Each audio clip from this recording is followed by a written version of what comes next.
आइए मित्रों, हमारे YouTube चैनल स्वाध्याय में आपका हार्दिक स्वागत, अभिनंदन। आज हम आपके लिए लेकर आए हैं बालक भगवत स्वरूप है। इस विषय पर ज्ञान चर्चा। अगर आपने हमारे चैनल को लाइक और सब्सक्राइब नहीं किया है तो आपसे निवेदन है, कृपया चैनल को लाइक और सब्सक्राइब अवश्य करें। बालक मानव समाज की संपत्ति है। उनके सुरक्षित तथा विकसित होने से ही समाज का विकास हो सकता है। उनके सुधार के लिए अभिभावकों तथा अध्यापकों के सुधार की अत्यंत आवश्यकता है,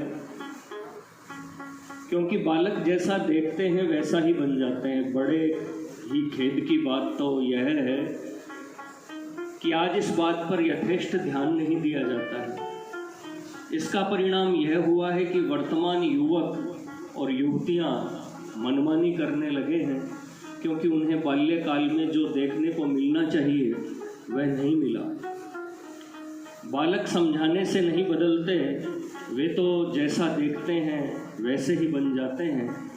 बालकों में स्वभाव से ही सच्चाई की खोज तथा क्रियाशीलता होती है। यदि उन्हें बुराई देखने को न मिले और उनकी प्राप्त शक्ति को सुरक्षित रखा जाए तो वे बड़ी ही सुगमता पूर्वक अपने लक्ष्य तक पहुंच सकते हैं।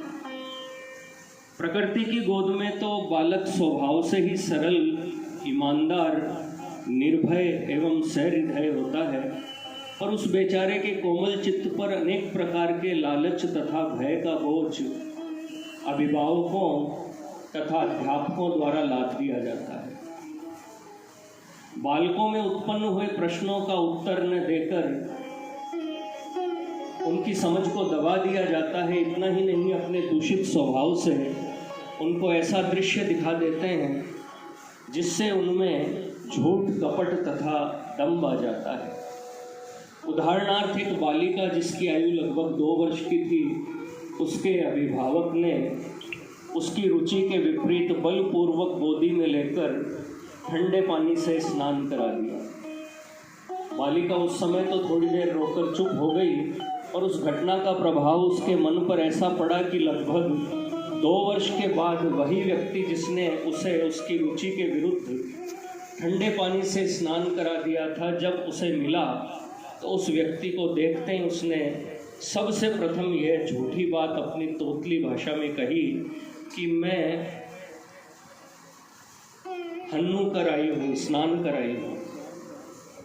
यद्यपि बालिका ने उस समय स्नान नहीं किया था, इस झूठ को उसे उसी भय ने सिखाया था जो उसे 2 वर्ष की आयु में मिला था। उस बालिका के मन से भय निकालने के लिए उसे एक योग्य शिक्षक की देखभाल में रख दिया गया। शिक्षक महोदय ने उसे बड़े ही स्नेहपूर्वक तैरना सिखाया। बालिका ने लगभग 10 वर्ष की आयु में काशी नगर की गंगा भी तैरकर पार की, पर इतने प्रयत्न के होते हुए भी उसका भय पूर्ण रूप से नहीं निकला।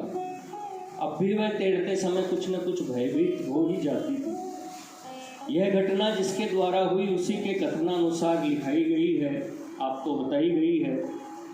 अब आप सोचें कि बालिका के भीतर से थोड़ा सा भय निकालने के लिए उसके अभिभावकों को कितना प्रयत्न करना पड़ रहा है। अतएव अभिभावकों को इस बात का विशेष ध्यान रखना चाहिए कि बालकों के मन पर भयंकर प्रभाव न हो।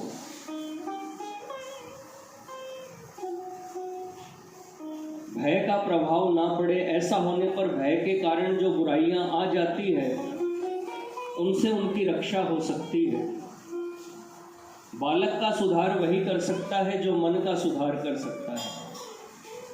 इसी कारण प्राचीन काल में बालकों को इन्हीं लोगों की देखभाल में रखा जाता था जो मन इंद्रियों को जीतकर सेवा तथा सत्य की खोज में एवं भगवत चिंतन में लगे रहते थे।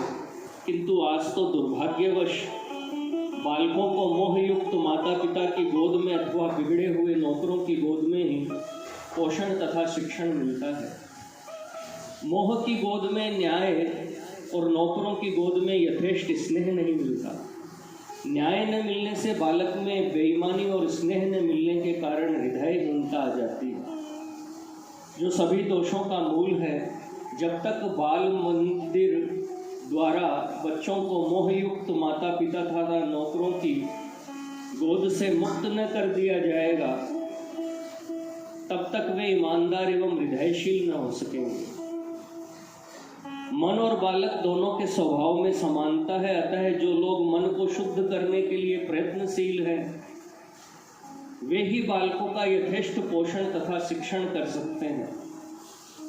इस सिद्धांत के आधार पर हिंदू संस्कृति में वनस्थों के द्वारा ही बाल शिक्षा का विधान बना दिया गया था, पर अब तो वह प्रथा ही मिट गई है। आज तो बालकों का पोषण तथा शिक्षण सिक्के पर ही निर्भर है, जिससे शिक्षित होने पर भी प्राणी अर्थ के पीछे दौड़ता है। ऐसी दशा में भौतिकवाद के आक्रमण एवं छल कपट से प्राणी बचा रहे, यह असंभव सा हो गया है। मन के सुधार के साथ साथ ही बालकों का सुधार करना होगा, अर्थात स्वयं साधक बनकर ही बालकों की यथेष्ट सेवा की जा सकती है। बालकों की सेवा ही मानव समाज की सच्ची सेवा है। जिस देश, जाति एवं समाज के बालकों का पोषण तथा शिक्षण विधिवत नहीं किया जाता, वह देश, जाति तथा समाज कभी ऊंचा नहीं उठ सकता।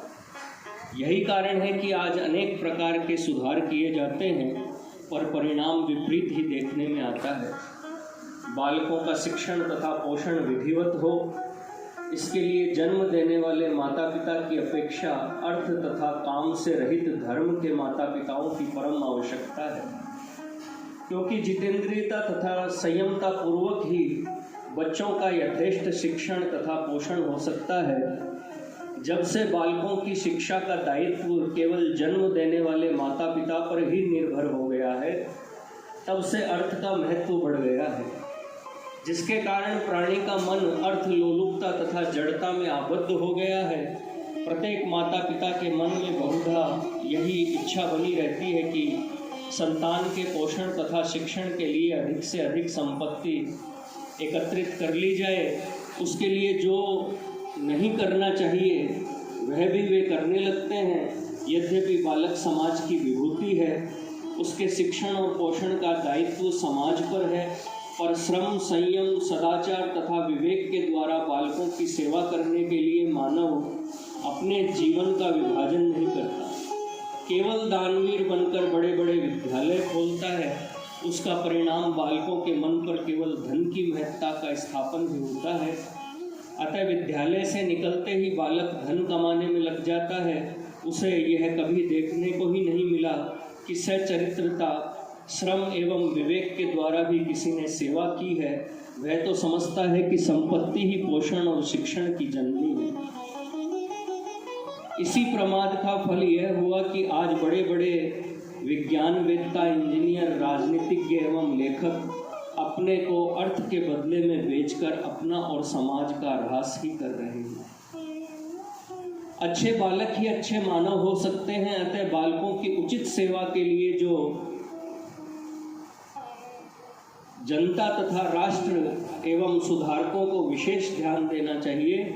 जनता को चाहिए कि जहाँ जहाँ सरकार स्कूल खोले, वहाँ वहाँ बाल मंदिर बनाए, जिनमें शरीर द्वारा, चरित्र बल से एवं मनोविज्ञान के द्वारा बालकों की यथेष्ट सेवा से जीवन देने वाले ऐसे साधक हों, जो अर्थ काम से रहित निष्काम सेवा एवं भगवत चिंतन में तत्पर हों।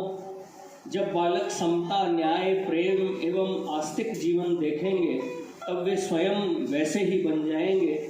लगभग 6 घंटे स्कूल में विज्ञान एवं भाषा आदि की शिक्षा प्राप्त कर लगभग 18 घंटे ऐसे साधकों की देखरेख में, जिन्होंने अपना निर्माण किया है, रहकर सदाचार, संयम, विवेक एवं चरित्र बल प्राप्त करेंगे। फिर वे किसी पूंजीवादी राष्ट्र के हाथ में अपने को बेचकर जो नहीं करना चाहिए उसमें प्रवृत्त कदापि न होंगे।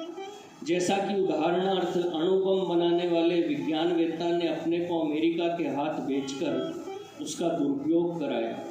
इतना ही नहीं, अनेक विज्ञानवेत्ताओं ने पूंजीवादियों के हाथ के खिलौने बनकर अर्थलोलुपता के कारण अनेक वस्तुएं ऐसी बनाई जिनसे विलासिता तथा अनेक प्रकार के रोगों की वृद्धि हुई, जो समाज के लिए सर्वथा अहितकर है। यह भूल उन